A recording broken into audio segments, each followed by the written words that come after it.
प्रभा देवी अपने बेटे के साथ एक बड़े मकान में रहती थीं। अपने 2 जवान बेटों और पति को खो चुकी प्रभा के पास अब सिर्फ छोटे बेटे गोपाल का ही सहारा था। गोपाल ऑफिस से आते ही माँ के पास बैठ जाता। माँ, दिन में क्या खाया? बेटा, पराठा सब्जी खाई थी। माँ ने बताया। दूध पिया था? गोपाल ने पूछा।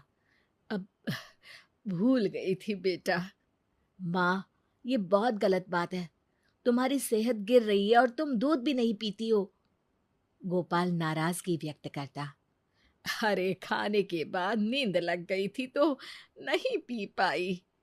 माँ ने जवाब दिया। अच्छा, अब रात को पी लेना, गोपाल ने कहा। अब उसकी तो मैंने खीर बना दी। तुम्हें खीर बहुत अच्छी लगती है ना?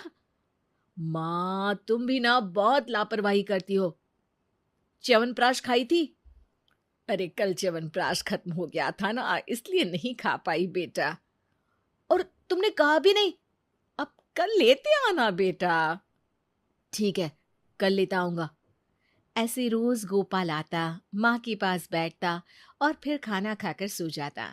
सवेरे ऑफिस चला जाता। घर का सारा काम नौकरानी कर देती। एक दिन माँ प्रभा देवी ने कहा, बेटा, अब मेरे लिए बहू ला देना। अरे अभी क्या जल्दी है माँ? बेटा, पोते का मुंह देखने का बहुत मन करता है। प्रभा देवी गंभीर होकर कहती। ठीक है माँ, कर लूंगा, थोड़े दिन और रुक जा। जब भी मैं शादी की बात करती हूँ तुम टाल जाते हो। माँ जब भी ऐसे बात करती तो गोपाल माँ से लिपट जाता। अरे माँ, मैं हूं ना तुम्हारे लिए। तुम बहू की चिंता मत कर, समय आने पर सब हो जाएगा। माँ बेटे लिपट कर खूब प्यार करते। गोपाल का एक दोस्त था मोहन।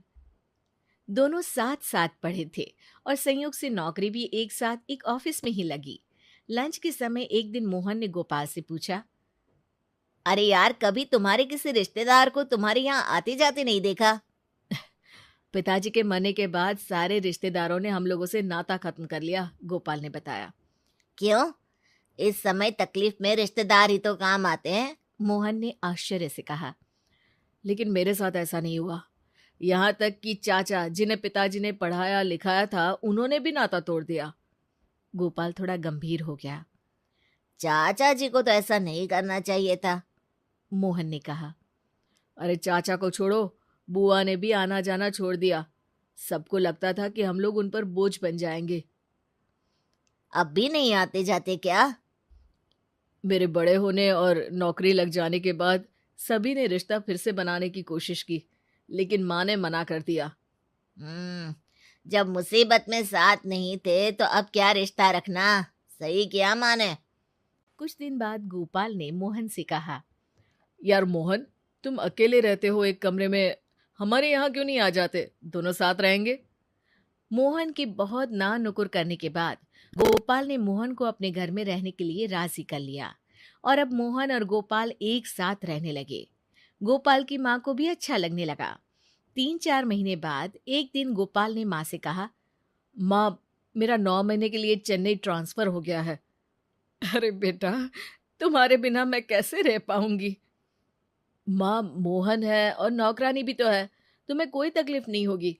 फिर 10 महीने की ही तो बात है। बेटा, ट्रांसफर रुक नहीं सकता क्या? माँ ने रोते हुए पूछा। नहीं माँ जी, वहां गोपाल के अलावा कोई नहीं जा सकता, क्योंकि वो काम सिर्फ गोपाल ही कर सकता है, मोहन ने माँ को बताया। ये सुनकर माँ रोने लगी थी। फिर एक दिन गोपाल चेन्नई चला गया। मोहन माँ का बहुत ख्याल रखता। नौकरानी दोनों समय आकर खाना बना दिया करती थी और मोहन माँ की हर जरूरत का ध्यान रखता। 1 महीना हो गया, गोपाल की कोई खबर नहीं आई तो माँ ने कहा, मोहन बेटे, गोपाल से बात तो करा दे। जी माँ जी। मोहन ने माँ को फोन दे दिया। कैसे हो बेटा? मैं बिल्कुल ठीक हूँ माँ, तुम चिंता मत करो। हर महीने माँ गोपाल से बात करती और गोपाल हर बार यही कहता, अब बस माँ, 3 महीने और रुकना पड़ेगा, कुछ काम बाकी है ना। अरे जल्दी आना बेटा, तुझे देखे बहुत दिन हो गए। अरे चिंता मत कर माँ, मोहन है तो।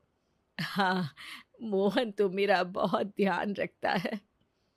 इसी बीच 4-5 दिनों के लिए मोहन भी चेन्नई गया था और लौट कर आया तो माँ को यही बताया था कि गोपाल बिल्कुल ठीक है, चिंता की कोई बात नहीं है। मोहन हमेशा माँ से गोपाल की बात कराता रहता, लेकिन आया नहीं। एक बार माँ बहुत बीमार पड़ी, फिर भी गोपाल नहीं आया। माँ की हालत खराब होती जा रही थी। आस पड़ोस के लोग तरह तरह की बातें करते। और ऐसा बेटा भी क्या जो माँ की बीमारी में भी नहीं आए? चेन्नई बहुत दूर है, आने में समय लगता है। फिर सरकारी नौकरी में छुट्टी इतनी जल्दी कहाँ मिलती है? कुछ दिन बीते, माँ की हालत बहुत खराब हो गई और फिर वो मर जाती है। हे भगवान! मोहन कैसा बेटा है गोपाल जो माँ की मौत में भी नहीं आया। फिर जो कहानी मोहन पड़ोसियों को बताता है, उससे सभी हैरान रह जाते हैं। गोपाल को एक लाइलाज बीमारी थी। डॉक्टर ने उसे बता दिया था कि वो कुछ दिनों का ही मेहमान है। लेकिन माँ अपने 2 बेटों को खो चुकी थी, पति भी नहीं थे। अगर गोपाल की ये खबर लगती तो वो जितना जीना था वो भी नहीं जी पाती। और गोपाल ये बिल्कुल नहीं चाहता था कि उसकी माँ उसकी भी मौत देखे और बेमौत मर जाए। हैं? फिर वो फोन पर कौन बात करता था? वो रिकॉर्डेड आवाज मुझे दे गया था, जो मैं माँ को सुना देता था। गोपाल की इच्छा अनुसार सारी संपत्ति मोहन ने अनाथालय को दे दी।